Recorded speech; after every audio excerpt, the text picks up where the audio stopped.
welcome back to my channel. My name is Ksenia and today we're going to talk about the books I read this autumn. I read quite good books this season and I would like to share my finds and my thoughts with you today. Honestly, really scary to say it's December already. Time flies by so fast. It's mortifying, but it's Christmas season soon, so I hope you're gonna have the Christmas mood all set up, and I hope I'm gonna have mine too, because I'm not feeling Christmassy at all. And to farewell autumn, I even matched my clothes and wore autumn colors, not on purpose, but I noticed that right now. There are some pretty new pretty new stuff that I tried reading this season, and stuff that I learned, and I'm gonna share that with you in today's video. New language unlocked. This is a spoiler. I think I already mentioned that in my previous videos if you watched them, but I'm gonna talk about this a little more today. So let's start. I'm not gonna stall any longer. The first book I read in September was All the Lovers in the Night by Mieko Kawakami, which is a story about a proofreader who lives alone and leads this really kind of outsider, outcast sort of life in Japan. One day she decides to go to a community center to visit a class abruptly, but gets scared and rushes out of there. But on her way out, she meets a man who she grows to like, and who becomes the person to kind of get her out of her shell for a while. But it's a lot more complex than just the story of that. I do not know what to say specifically about my feelings about this book, because they are conflicted. Mieko Kawakami's style is not for everyone. I liked the depiction of loneliness and social anxiety in this book, because I was also a person who had severe social anxiety, almost like the main character, maybe a little bit less. And I understand the way she feels, so I kind of liked that this problem was also depicted in the book. But there were aspects that I found really odd. Maybe because of the translation, maybe because of a difference in culture between Japan and my culture, Ukrainian. So there were moments I didn't understand, but that doesn't make the book bad or good or whatever. I would say that it's a nice and really short book. There were really poetic moments in the story that I enjoyed reading. And as I said, the depiction of loneliness is really quiet, but it says a lot with its silence. Next book I read was Tales from the Café by Toshikazu Kawaguchi. Every time I say his name, I'm scared I'm gonna mispronounce it, but so far it's been fine, I think. I read Before the Coffee Gets Cold this August, and I think you can see my reading process, my crying about this book in my 24-hour reading marathon, so check it out. But this September, I decided to continue reading the series and read the second book from the story about a cafe that can transport you into the past for a brief moment. And I was a little bit afraid, probably just prejudiced, that this book would be pretty similar to Before the Coffee Gets Cold, therefore it would be less interesting. But it was similar, really similar to Before the Coffee Gets Cold.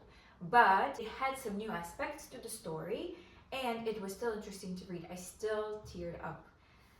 Even though I think I liked the first story more, I think the stories from that book spoke to me a little more. And here we kind of have more information about the family that runs the cafe, the rules, not only for the customers, but for the owners, and how it all works a little bit, like behind the scenes, and some depth into the story. So if you were thinking continue or not to continue the series, you should try, because it's not the same, even though it's pretty similar. The concept of the traveling to the past, it does not get repetitive. It's still interesting and still gets you and can hook you.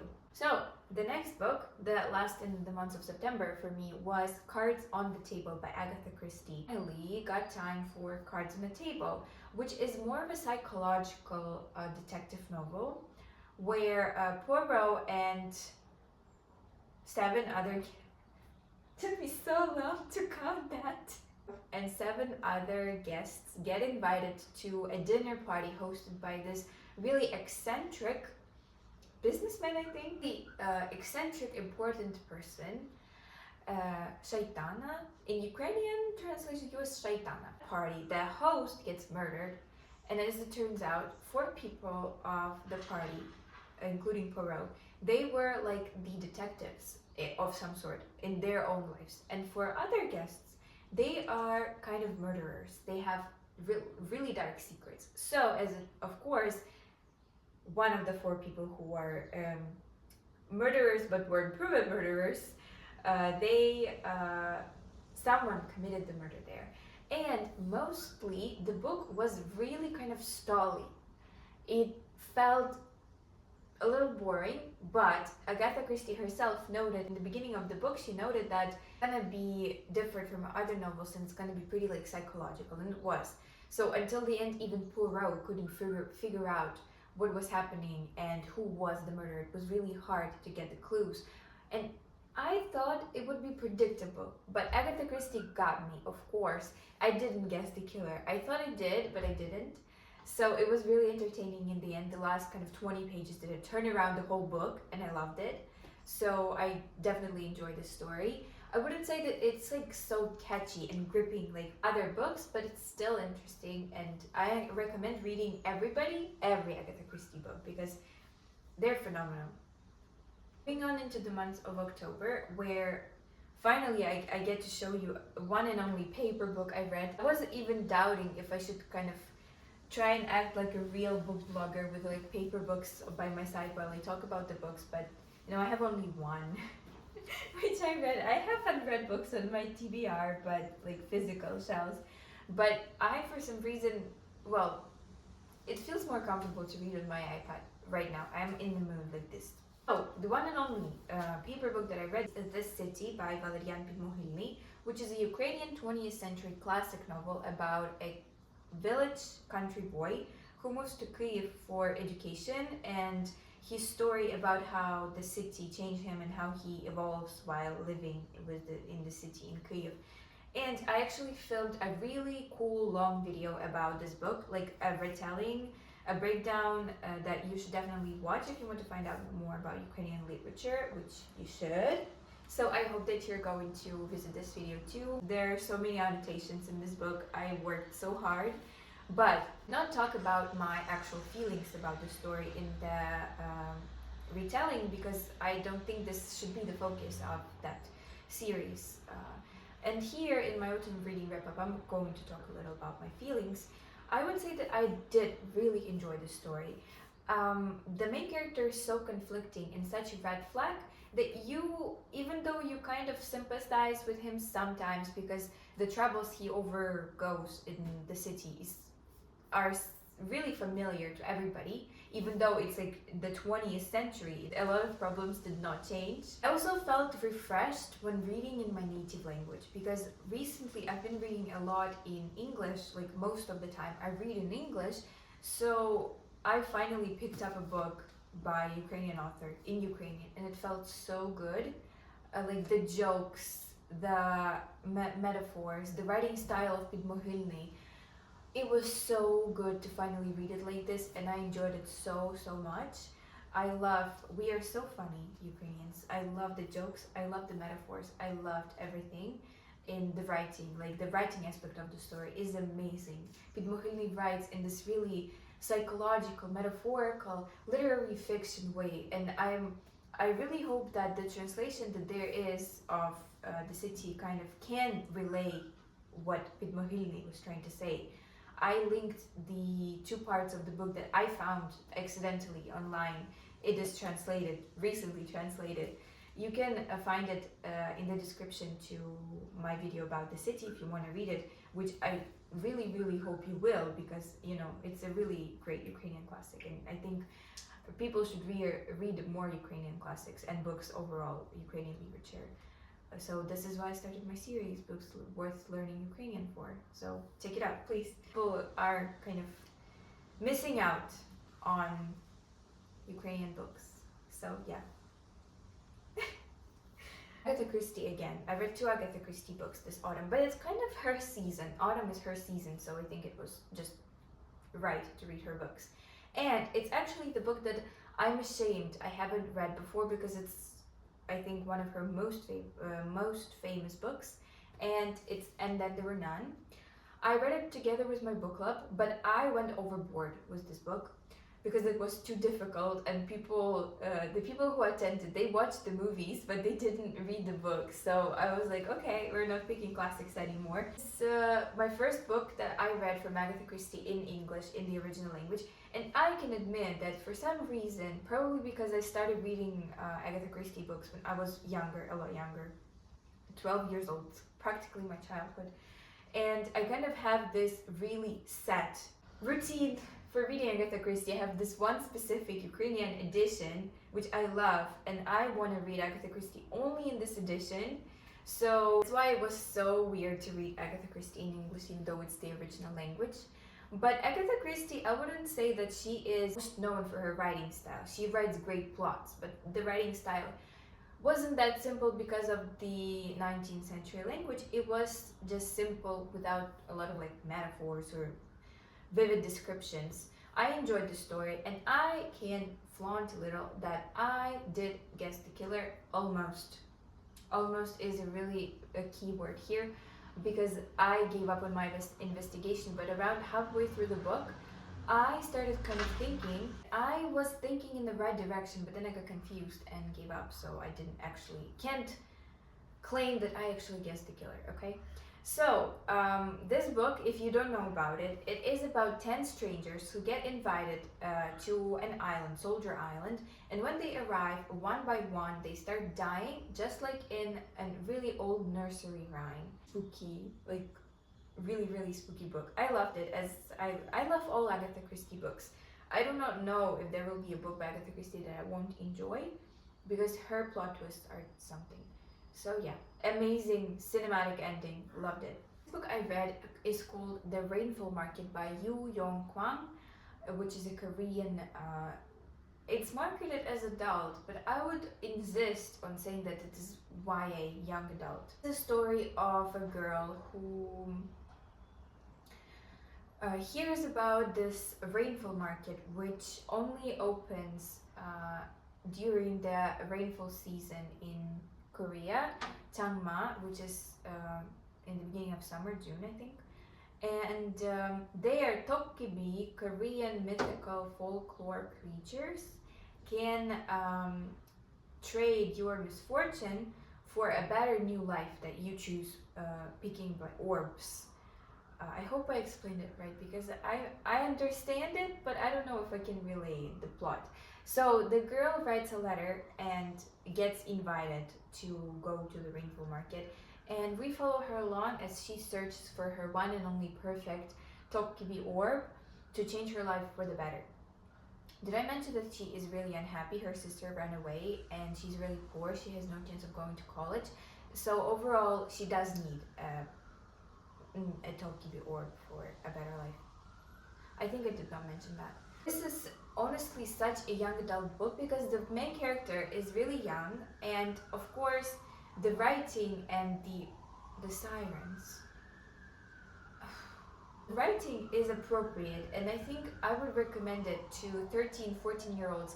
Adults can enjoy this book, but I think for adults this book would be predictable. If you read a lot, this book would be predictable for you. And for me, it got a little repetitive in the middle because of the fact that our main character was just visiting new stores where you can buy Tokkibi orbs in the market every chapter, and changing her prejudices about certain things that she wanted, and is not able to find the perfect Tokkibi orb for herself. The atmosphere of the book, even if you do not know a lot about Korean folklore or anything about Korea at all, it's like a fantasy, reads like a fantasy. The Tokkibis really interesting, and the setting of the book, I loved it. It was so magical and felt like a fairy tale. Can't deny that in the beginning I pictured the Tokkibi as Gongyu and Lidonuk. I can't deny that. The moment I saw the word Tokibi, I thought about Gonyu. If you know, you know. This book is pretty magical. Might not be something people expect when they look at it or read the blurb, but yeah, pretty nice. And there was one quote that I really, really loved, and it resonates with me so much that I decided that I'll share it with you. While the other plants grow upward, the bamboo spreads its roots deep and wide into the soil, until one day the roots have all grown. Then the bamboo shoots upward faster than anyone could have imagined.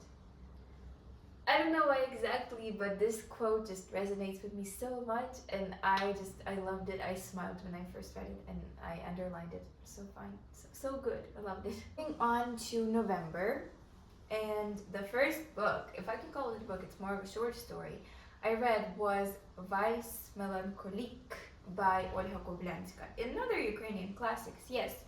I did not film an episode about this book yet. I'm thinking of filming a Christmas special first, and then I'll film an episode about Valse Mélancolique. But in short, this is a story about roomies, two girl roommates, that decide to get another roommate because they need to divide the rent or something, and how a mysterious, pretty quiet pianist moves in with them, a girl pianist. And they grow to love her and get to know her, and how they all grow warm to each other. I loved the idea of this book. The concept is beautiful, so poetic. But I did not really like the execution, to be honest. This is just my opinion. I cannot judge the author, Olha Kobylianska, or the way she wrote, because she's an acknowledged classic author, and her stories are amazing. But I didn't really like the writing style here. Understandable that some parts of the book might not appeal to me as a modern reader, so I cannot say that something was good or bad. I can definitely say that the concept of this book is beautiful. It's so tied to music, and it's so poetic and lyrical that I enjoyed the idea. But the writing, yeah, that was something that I did not enjoy that much, but I'm not the one to judge it or kind of tell you about its quality or something. I can just tell you that the story was good in its magical feel and lyrical concept. The next book I read was The Healing Season of Pottery by Yeon Somin. This story is about a burnt out former broadcast writer in Korea who stumbles onto this pottery studio slash coffee shop and decides to join their workshop and start doing pottery. And with that, she heals her inner self, gains a new community, and also learns a new skill. So let's start from the things that I loved about this book. It took me so much to read it, and I thought about it for so long, even though, you know, it's just a simple, really kind of usual concept for healing fiction, nothing out of the ordinary, your classic healing fiction plot. But I kind of thought about it quite a lot. And here, I loved pottery. The aspect of pottery, enjoyed it. Because first of all, I love depictions of art as something more than just a skill, a craft, or a profession. I love when artists tie to something that is really deeply human and personal. And here it was like this. Pottery was a depiction of everybody's selves, of everybody's problems and what people were going through. And it's probably because the book that I'm working on right now, my work in progress, I mentioned already that I'm writing a book, but I'm not getting deep into the topic. It's gonna be later.